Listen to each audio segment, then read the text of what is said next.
예, 가장 시작점에 저희가 용산 대통령실 연결해서 최소영 기자의 단독 취재 내용 하나하나 살펴봤습니다. 저희가 준비한 1위와 5위, 계엄사령관도 몰랐던 이 계엄 얘기 이런 거 하나하나 짚어보기 전에 먼저 저 얘기부터 좀 얘기를 해봐야 될 것 같아요. 이제 네 분과 함께 하나하나 얘기를 해보겠습니다. 국민의힘의 정강재 대변인. 네. 저희 취재 내용에 따르면 원래 뭔가 대통령이 계엄을 해제한 이후에 추가로 그게 모르겠습니다. 사과든 아니면 추가 입장표명을 하려고 했는데 여당이 하지 않았으면 좋겠다는 부정적인 의견을 전달했다는 게 저희 단독 취재 내용입니다. 저는 사실 개인적으로는 내심 윤석열 대통령이 계엄 선포와 관련해서 어떤 저간의 사정이 있었는지에 대해서 국민께 소상히 좀 설명드리고 그 소구력을 갖고 설득을 시켜줬으면 하는 바람을 갖고 있었습니다. 아하. 그런데 아마 우리 당에서 대통령실에 그런 것들이 좀 부적절하다라고 건의를 했던 것은 아직은 추측의 영역이지만 예. 어제 윤석열 대통령이 한동훈 대표를 만난 자리에서 본인은 이 계엄령 선포와 관련해서 잘못한 점이 없다는 점을 강변했다는 것으로 전해지고 있잖아요. 맞아요. 그런 메시지라면 이 대통령 담화를 보는 국민들이 얼마나 공감을 할 수 있을까, 이런 부분들에 대한 우려를 당에서 전달하지 않았을까 싶습니다. 사실 지금 여전히 5,200만 명 국민 모두가 그 밤에 무슨 일이 있었길래 이렇게 급작스럽게 45년 만에 비상계엄이 내려졌어야 됐는가, 대통령이 생각하는 바가 있었던 것 아닌가라는 합리적인 그 생각을 갖고 있잖아요. 그런 부분들에 대한 의구심을 풀어줄 수 있는 자리가 있었으면 좋겠다는 생각은 저는 여전히 변함이 없는데, 그게 마치 변명처럼 국민들께 비춰지는 모습은 부정적일 수밖에 없겠다라는 어떤 정무적인 판단을 하지 않았을까 싶습니다. 하나만 더요. 이게 제가 계속 친윤 친한 계파 갈등 나누는 거 지금 이 시점에는 적절치 않은지 모르겠지만 이런 거잖아요. 한동훈 대표가 분명히 그 계엄 해제 국회에서 통과된 이후에 대통령이 직접 어떤 이 계엄의 전말, 계엄 사태 전말을 소상히 밝혔으면 좋겠다고 얘기했는데 그 두 가지 시나리오 아니에요. 첫 번째는 사과를 하지 않을 거면 안 하는 게 좋겠다. 두 번째는 아니면 한동훈 대표나 혹은 모르겠어요. 정강재 대변인도 아까 말씀하셨다시피 대통령이 어찌됐든 그 전말을 소상히 말했으면 좋겠지만 친윤 진영에서 대통령 기자회견 하지 말라고 막은 건 아니죠. 제가 두 가지 중에 어떤 쪽에 무게를 두면 되겠습니까? 저는 첫 번째 가능성이 좀 더 크다고 봅니다. 그러니까 이게 진솔한 사과. 사실 리더도 실수를 할 수 있습니다. 우리가 백두혈통을 자랑하는 무결점의 김씨 왕조가 아니라면 본인이 내리는 정치적 결정에 오류가 있고 잘못이 있을 수 있다는 부분을 솔직히 인정하고 그 부분에 대해서 국민께 설득을 구한다면 저는 용인할 수 있는 부분도 있다고 생각합니다만, 지금 어제까지만 하더라도 전해진 것은 본인이 하려고 했던 계엄령에 문제가 없기 때문에 추가로 입장을 발표한다고 해도 그런 것에 대한 변명이 이어진다면 어차피 대국민 사과가 아닌 이상 별다른 필요가 없다는 말씀이신 거예요? 그렇게 해석해 볼 수 있을 것 같습니다. 제가 가진 생각으로는. 김기현 부대변인 생각은 어떻습니까? 당 측에서도 대국민 담화할 경우 긁어 부스럼을 만들 우려가 있다. 근데 언젠간 해야 되잖아요. 이게 법적인 건 나중이라도 정치적으로 본인이 이렇게 어쨌든 자초했으면 언젠간 하긴 해야 될 텐데 그 하는 방식과 내용이 시점도 적절치 않다고 보세요?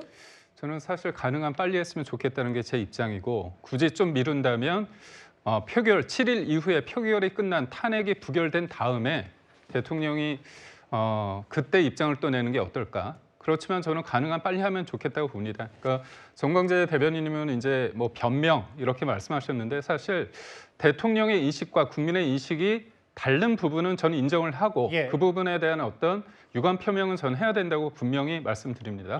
다만 이제 대통령이 왜 그렇게 권한이라고 하지만 계엄이라는 그 강력한 카드를 썼을까? 썼을 수밖에 없는 상황에 대해서 좀 알려진 부분이 있지 않습니까? 그 부분에 대해서 좀 더 디테일하게 좀 자세히 얘기하면서 그렇지만 그럼에도 불구하고 이 계엄이 가지는 어떤 파급, 국민들을 우려, 걱정케 하는 그런 부분에 대해서는 확실하게 유감을 하고, 그다음에 무엇보다도 사과나 유감 표명 다음에 그 다음에 이제 요구되는 게 뭐냐면 그 다음 넥스트, 그 다음은 뭘 할 것인가에 대한 구체성이 좀 있어야 되거든요. 그런 부분에 있을 때 그런 구체적인 것들이 조금 나오지 않은 상태였다면 좀 더 그걸 보완해서 나중에 하는 게 어떨까 그런 식의 어떤 뭐 입장 전달이 있었을 수도 있다고 봅니다.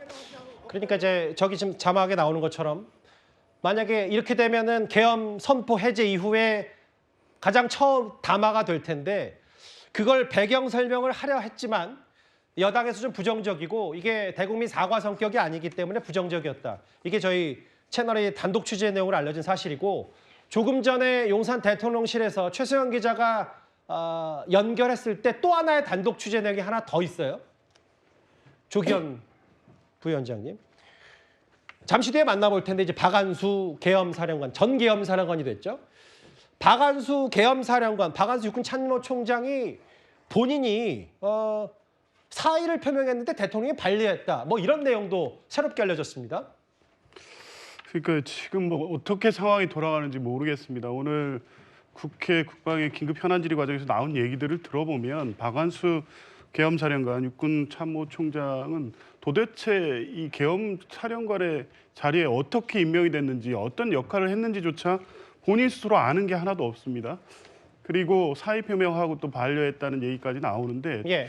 오늘 이 박안수 육군참모총장의 태도를 보면 정말 아무것도 몰랐던 게 맞는 것 같아요. 그러니까 대통령이 보기에도 지금 박안수 육군참모총장을 사임을 받아들일 이유가 없다고 볼 수도 있겠는데 지금 박안수 육군참모총장 당연히 사퇴해야지요. 계엄사령관이었습니다. 그 비상계엄은 더군다나 위헌 위법임을 국민의힘 여당에서도 똑같이 예. 얘기하고 있는 사안이라고 하면 그에 대한 책임을 져야죠. 물론 대통령의 입장이 하나도 변한 게 없다고 합니다. 지금까지도 여전히 비상계엄은 정당했고 예. 위헌 위법이 아니라는 입장인 것이고 그렇기 때문에 국민의힘에 가서 입장 표명을 만료할 정도의 상황으로 보여집니다. 대통령이 지금 나와서 아마 기자회견을 한다고 해도 계엄 선포 기자회견과 같은 똑같은 입장을 얘기할 것 같아요. 그러니까 국회가 범죄자 소굴이고 파렴치한 종북 세력 일거에 척결할 필요성이 있기 때문에 했는데 예. 이게 뭐가 잘못이냐. 이런 입장을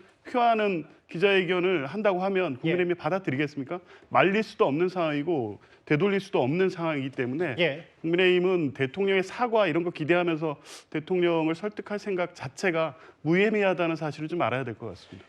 이 어마어마한 계엄 사태 이후에 표면적으로 대통령이 한 행동이 두 가지입니다. 첫 번째, 잠시 뒤에도 만나보겠지만 뭐 김용현 국방장관의 사표를 수리하고 사인한 것과 보신 그대로 저희 채널A의 단독 취재 내용. 원래 박안수 육군참모총장 그러니까 계엄사령관이 오늘 국방위 전체의 국회 출석 전에 사의를 표명했지만 대통령이 이걸 반대했다. 몇 가지 저희가 보도해드린 단독 보도 내용으로 먼저 시작을 해보겠습니다.